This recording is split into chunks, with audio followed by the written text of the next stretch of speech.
Hello, hello, bienvenue dans ce nouveau podcast sur les vies antérieures. Alors, avez-vous déjà eu la sensation étrange de connaître un endroit sans jamais y être allé? D'avoir un talent inné que vous n'avez jamais appris? Ou encore de ressentir une connexion inexplicable avec une personne rencontrée pour la première fois? Et si ces impressions venaient d'ailleurs, d'une autre vie? Aujourd'hui, nous allons plonger dans le fascinant mystère des vies antérieures. Que disent les traditions spirituelles sur la réincarnation? Quels sont les signes qui pourraient indiquer que vous avez vécu d'autres existences? Et surtout, pourquoi ces souvenirs influent-ils notre vie actuelle? Accrochez-vous, nous allons remonter le fil du temps. Commençons déjà par la réincarnation.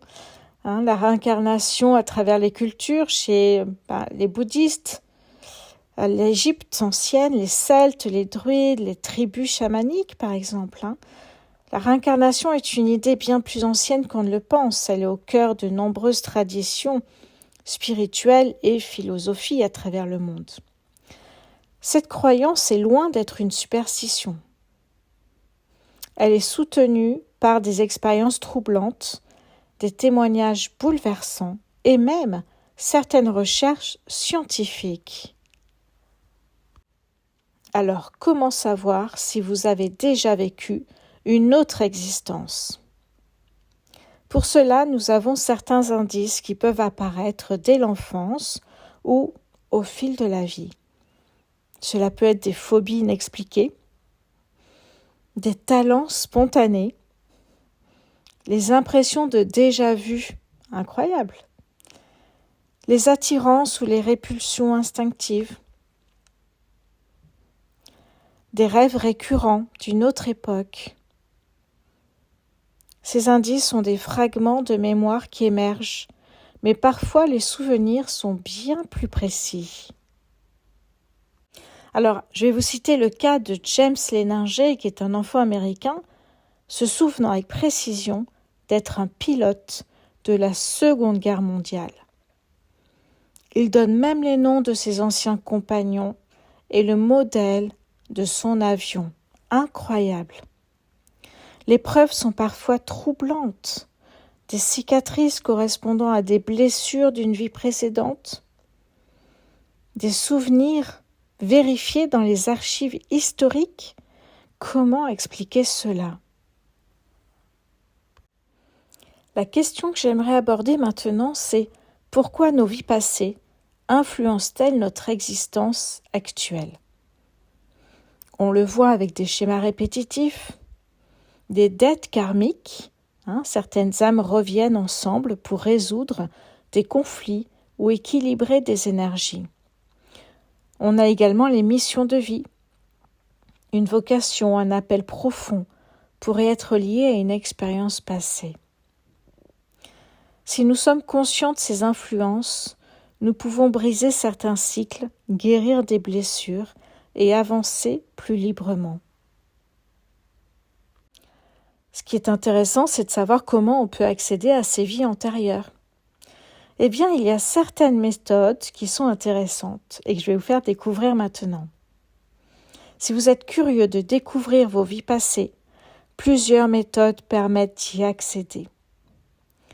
L'hypnose régressive, utilisée par des thérapeutes spécialisés pour plonger dans l'inconscient. Il y a également les rêves et les intuitions. Observez les rêves récurrents et les impressions soudaines.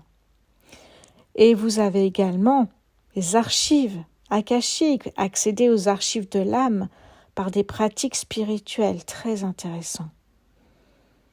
Et vous pouvez travailler avec des guides spirituels, demander des signes ou des messages à travers la méditation. Ces explorations peuvent être plus ou moins longues et peuvent apporter des clés de compréhension puissantes sur votre chemin de vie. Comprendre nos vies passées, c'est super. Mais comment transformer ces souvenirs en force pour notre présent? Telle est la question. Parfois, certaines souffrances, peurs ou schémas négatifs que nous portons viennent de nos vies antérieures. Alors la question, c'est est-ce qu'il est possible de se libérer de ces schémas?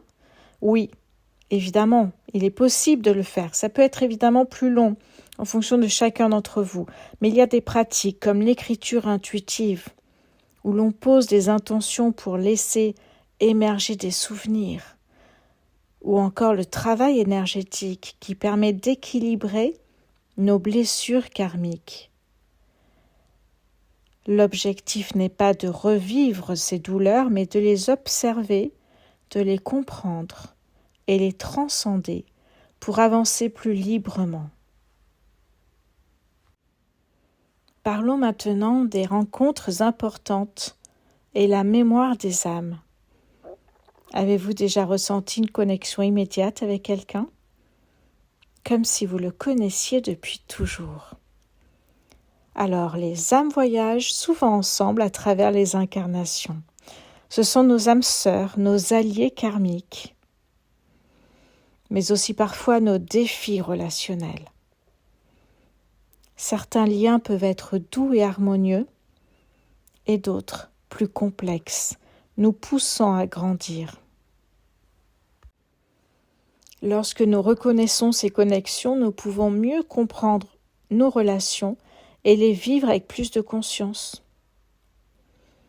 Peut-être avez-vous déjà croisé une âme d'un passé lointain sans le savoir. La question maintenant, c'est de savoir si nos vies passées influencent notre présent. Est-ce que cela signifie que nous sommes prisonniers du passé? Non, je vous rassure, absolument pas. Au contraire, chaque souvenir, chaque émotion qui refait surface est une invitation à reprendre le pouvoir sur votre destinée. Alors oui, nous avons tous au fond de nous des croyances limitantes, des peurs inconscientes, des schémas qui semblent se répéter inlassablement. Peut-être avez-vous toujours attiré des relations où vous vous sentez abandonné. Peut-être ressentez-vous une peur inexplicable du manque, de l'échec ou de la trahison. Et si ces blocages ne venaient pas de cette vie, mais d'une mémoire bien plus ancienne? La première étape vers la transformation, c'est la prise de conscience. Eh bien, quand un schéma se répète, au lieu de le subir, vous posez une question. Que suis-je en train d'apprendre ici? Évidemment, l'univers ne vous punit pas, mais il vous enseigne quelque chose. Et peut-être que derrière chaque douleur se cache une leçon. Derrière chaque défi, une opportunité d'évolution. Ça, c'est intéressant. Alors, la deuxième étape, c'est l'acceptation et la libération. Nous ne pouvons pas changer le passé, mais nous pouvons choisir comment il influence notre présent. Alors, je vous l'ai dit, des techniques comme la régression, la méditation, intéressant, surtout que j'ai ma deuxième chaîne YouTube qui s'appelle Méditation pour l'âme et j'aborderai ce sujet. L'hypnose ou encore l'écriture intuitive peuvent vous aider à mettre des mots sur ce qui nous entrave, à relâcher des charges émotionnelles et à nous alléger de poids que nous ne sommes pas censés porter éternellement. Enfin, la dernière étape que j'ai envie d'évoquer, c'est la réécriture consciente de son histoire. Vous avez le pouvoir de décider.